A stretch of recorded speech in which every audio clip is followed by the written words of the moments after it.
Tu sais ce qui est le fou? C'est que tu peux être juge bien habillé dans ta propre voiture, dans ton propre quartier, et quand même te retrouver plaqué contre le capot comme un vulgaire criminel.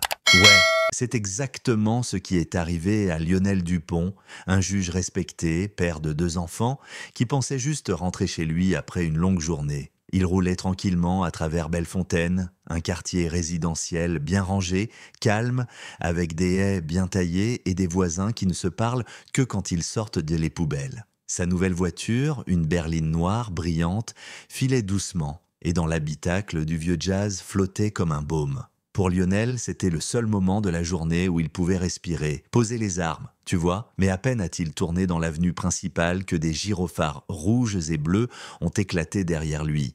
Un coup d'œil dans le rétro, et son estomac s'est noué. Il n'avait rien fait de mal. Pas de vitesse, pas de clignotant oublié.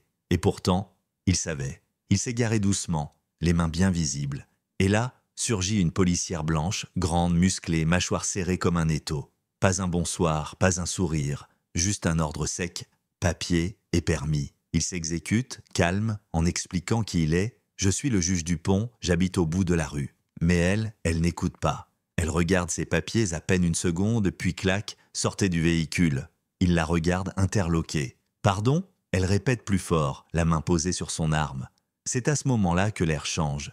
Tu sais ce moment glacé où tu réalises que t'as beau être quelqu'un, ici, maintenant, t'es juste un noir dans une voiture neuve. Alors il sort, lentement, les voisins commencent à jeter un œil derrière les rideaux. L'humiliation commence à piquer, plus fort que le froid sur le capot. Elle le fouille sans douceur. Elle balance, ce véhicule correspond à une voiture volée la semaine dernière.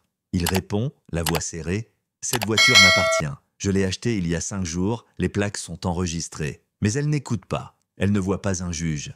Elle voit un suspect. Et là, juste avant qu'elle le menotte, Lionel relève la tête. Il ne crie pas, il ne supplie pas. Il dit, d'une voix posée, « Avant de faire une énorme erreur, appelez votre supérieur maintenant. » Elle hésite, son regard vacille.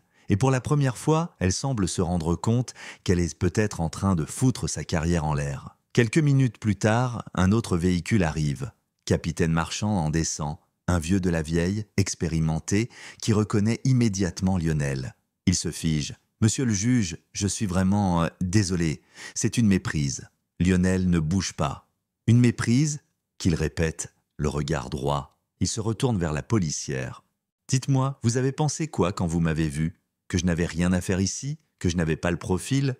La policière reste muette, rougit, elle sait. Et tout le quartier est témoin. Marchand tente de temporiser. « On va gérer ça en interne, elle sera sanctionnée. » Mais Lionel coupe net. « Non, pas cette fois. Je veux une réunion publique. Je veux que le quartier sache ce qui s'est passé. Je veux que les jeunes noirs qui vivent ici sachent qu'on ne se laissera plus faire en silence. » Et là, le silence retombe. Pas de sirène, pas de justification, juste la vérité, nue et brutale. Le capitaine hoche la tête. « Vous avez raison. » Il promet. Mais Lionel sait, ce n'est qu'un début. Il remonte dans sa voiture, redémarre, et la musique reprend doucement. Mais dans sa tête, une seule idée tourne. Ce combat-là, il ne fait que commencer. Et maintenant, c'est à vous. Vous en pensez quoi? Une simple erreur ou un acte révélateur d'un problème bien plus profond? Faut-il pardonner ou exiger des comptes? Dites-le en commentaire. Abonnez-vous si vous pensez que la vérité mérite d'être entendue. Parce qu'on a encore des histoires à raconter. Et certaines font mal, oui, mais elles ouvrent les yeux.